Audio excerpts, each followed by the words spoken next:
শহীদ রাষ্ট্রপতি জিয়াউর রহমানের ছবি অবমাননা এবং বিএনপির ভারপ্রাপ্ত চেয়ারম্যান জনাব তারেক রহমানকে নিয়ে অশালীন মন্তব্য ও কটূক্তির প্রতিবাদে এই মুহূর্তে দেখতে পাচ্ছেন জাতীয়তাবাদী সামাজিক সাংস্কৃতিক সংস্থা জাসাস কর্তৃক কিন্তু মানববন্ধন পালন করছেন। এই মুহূর্তে প্রেস ক্লাবের সামনে তারা অবস্থান করছেন এবং তারেক রহমানকে নিয়ে অশ্লীল মন্তব্য কটূক্তির প্রতিবাদে তারা কিন্তু মানববন্ধন করছেন। দর্শক, আমরা এই মুহূর্তে এখানে উপস্থিত সাধারণ মানুষের সাথে কথা বলবো এবং তাদের থেকে জানার চেষ্টা করবো আসলে তারা কেন দাঁড়িয়েছেন।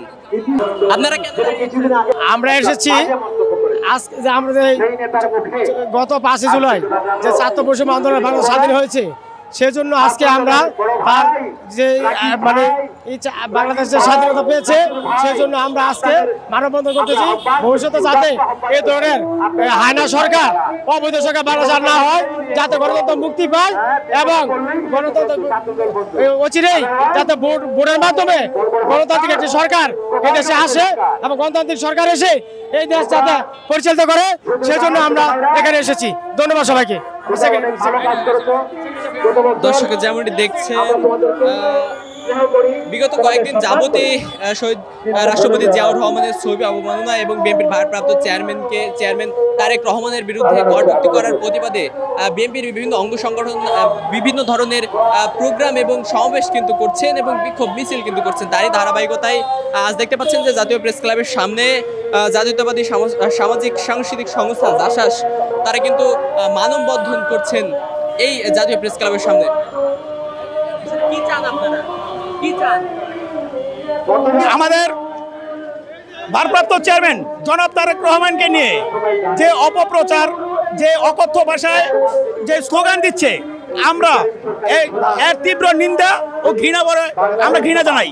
অথবা আমরা বলতে চাই যে আপনারা এগুলো বন্ধ করেন, এই মিথ্যা অপপ্রচার এবং তারেক রহমানের বিরুদ্ধে স্লোগান দেওয়া বন্ধ করেন। যদি আপনারা বন্ধ না করেন, আমরা বিগত 15 বছর রাজপথে ছিলাম, আমরা আন্দোলন করেছি, আবারও প্রয়োজন বোধে আমরা রাস্তায় নামবো। তারেক রহমান কোনো ঠুমকো জিনিস নয়। তারেক রহমানকে নিয়ে মন্তব্য করার আগে 100 বার চিন্তা করবেন।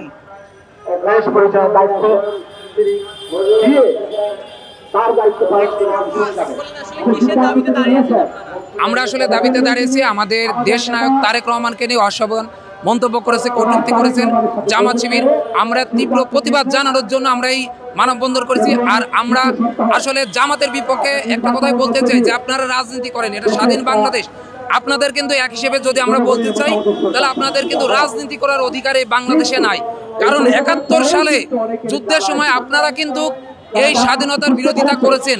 তারপরেও আপনারা যদি রাজনীতি করতে চান, স্বাধীন নাগরিক হিসেবে আপনারা করতে পারেন। কিন্তু যিনি আমাদের বাংলাদেশের আমাদের রাজনীতির ইনস্টিটিউট, যার কাছ থেকে বাংলাদেশের সাধারণ জনগণ অনেক ভালো কিছু প্রত্যাশা করে এবং যার নেতৃত্বে বিগত 16 বছর স্বৈরাচার হাসিনার বিপক্ষে আমরা আন্দোলন করেছি, আমরা গণতন্ত্রকে অনেকটাই ফিরিয়ে এনেছি, আমরা অনেকটা বিজয়ের লক্ষ্যে একজনের নেতৃত্বে দেশ তারেক রহমানের নেতৃত্বে এবং তাকে নিয়ে যে বাজে মন্তব্য করেছেন, আমরা তার প্রতিবাদের জন্য আমরা এখানে দাঁড়িয়েছি।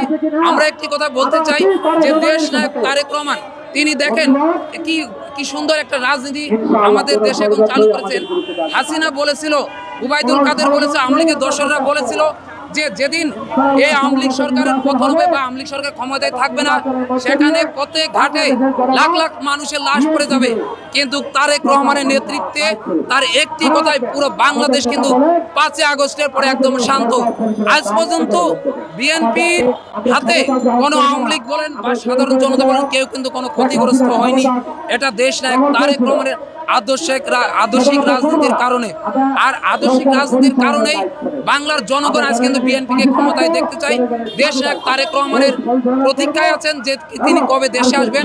আমরা আশাবাদী দেশ নায়ক তারেক রহমানের হাত ধরেই আমরা বাংলাদেশের সুস্থ গণতন্ত্র ফিরে পাবো ইনশাল্লাহ। আমরা 1971 সালে শহীদ প্রেসিডেন্ট রাষ্ট্রপতি জিয়াউর রহমানের নেতৃত্বে এবং তার স্বাধীনতার ঘোষণার মাধ্যমে কিন্তু এই স্বাধীন বাংলাদেশ আমরা পেয়েছি।